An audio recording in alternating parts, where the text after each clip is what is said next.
कि ये हमारा लास्ट टॉपिक है आपके प्री प्रोसेसिंग का, कंपाइलर कंट्रोल डायरेक्टिव। बेसिकली जैसा नाम से ही आपको पता चल रहा है, कंपाइलर कंट्रोल मतलब कंपाइलर पे जो कंट्रोल हो रहा है, मतलब वो डायरेक्टिव आपके जो कुछ कंट्रोल प्रोवाइड कर रहे हैं। अब जैसे कि हमारे पास कुछ लाइन ऑफ कोड है, हमें ये डिसाइड करना है कि कौन से लाइन ऑफ कोड एग्जीक्यूट होंगे और कौन से नहीं होंगे, तो उसे बोला जाता है कंडीशनल कंपाइलेशन। मतलब ये डिसाइड करना कि कौन सा लाइन ऑफ कोड एग्जीक्यूट किया जाएगा और कौन सा नहीं, उसे बोला जाता है कंपाइलेशन, कंडीशनल कंपाइलेशन। और ये हम कैसे अचीव करते हैं? कंपाइलर कंट्रोल डायरेक्टिव के थ्रू। ये क्या क्या है? Hash if def, hash if end def, hash else, hash end if, hash if. अब इनके क्या क्या काम है?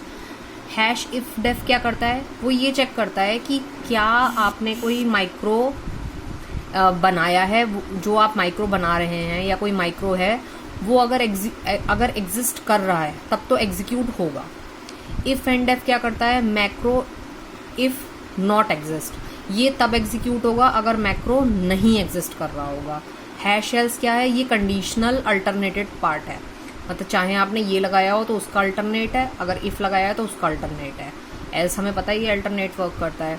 एंड इफ क्या है? आपने जो भी इफ आपने लगाए होंगे ये उनका एंड करेगा।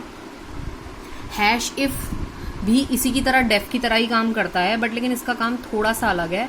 Hash if check the value, मतलब ये वैल्यू को चेक करता है। अगर हैश इफ में जो वैल्यू अगर 0 है तो वो फॉल्स होगी, और अगर वो नॉन जीरो है तो वो ट्रू होगी। अभी एग्जाम्पल से आपको ये चीज़ क्लियर हो जाएगी। एक एग्जाम्पल से समझते हैं। हमने सपोज कोई एक फाइल बनाई macro.c, और इसमें हमने एक x मैक्रो को बनाया और उसकी वैल्यू कर दी 100। ठीक है, अब हम कोई नया प्रोग्राम बना रहे हैं, उस नए प्रोग्राम में हमने macro.c को इंक्लूड करा लिया। अब हम यहाँ चेक कर रहे हैं इफ एंड डेफ x, मतलब कि ये कह रहा है कि अगर x एग्जिस्ट नहीं करता है तब आगे चलेगा। क्या चलेगा? हैश डिफाइन x, मतलब x को डिफाइन कर दीजिए और एंड ऑफ इफ।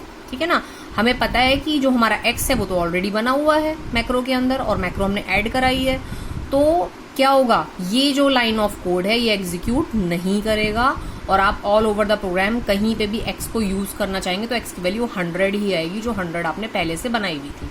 ठीक है ना, सपोज अगर ये x की जगह y होता, मतलब इस मैक्रो के अंदर जो आपने मैक्रो बनाया होता वो y होता, और अब आप इसको देखते तो इफ एंड एफ x, मतलब कि अगर x नहीं एग्जिस्ट कर रहा है तो x नहीं एग्जिस्ट कर रहा है, आपने डिफाइन करा, x की वैल्यू को 200 किया, एंड इफ कर दिया।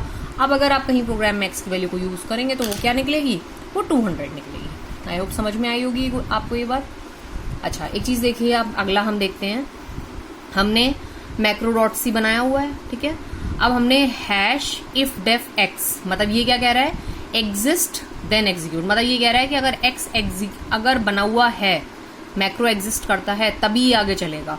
तो x तो आपका बना हुआ है ही, तो अनडिफ x, मतलब आपने x को अनडिफाइन कर दिया और उसके बाद आपने एंडिफ कर दिया। अब अगर आप ऑल ओवर द प्रोग्राम कहीं पे x को यूज करेंगे तो आपका मैसेज आएगा अनडिफाइन सिंबल x, क्योंकि ये कोड अब चल जाएगा। ठीक है, और सपोज अगर ये x की जगह हमने वहां y करके आपको समझाया था, अगर वो y होता, मतलब कि x आपका नहीं है, तो फिर आप एंड इफ, मतलब अनडिफाइंड सिंबल, इसमें आप चले जाते हैं। ठीक है ना, अब आगे चलते हैं। हैश डिफाइन x 100 macro.c, ठीक है ना, हमने ये x को डिफाइन कर लिया macro.c के अंदर, मैक्रो को इंक्लूड करा लिया। अब हम यहाँ पे मेन के अंदर हमने लिखा hash if end def x, मतलब ये कह रहा है कि अगर x एग्जिस्ट नहीं करता है, नहीं कर रहा है ना, तो हैश डिफाइन x 200, तब x की वैल्यू को आप क्या कर दें? 200 कर दें, और अदरवाइज एल्स, अब देखिए अल्टरनेट पार्ट, आप मैसेज दे दें ऑलरेडी डिफाइंड। तो आप बताइए, मैक्रो के अंदर हमारा x तो बना हुआ है, तो इसका मतलब ये लाइन ऑफ कोड ना चल के हम अल्टरनेट पार्ट पे जाएंगे और मैसेज क्या प्रिंट होगा? ऑलरेडी डिफाइंड, मतलब आउटपुट हमें मिल जाएगा ऑलरेडी डिफाइंड। समझ में आया बात? अब एक बार हम हैश इफ को देख लें, मतलब जैसे आपने अभी हैश इफ डेफ देखा था, वो क्या कर रहा था? डिफाइन x 100, x की वैल्यू 100 कर दी।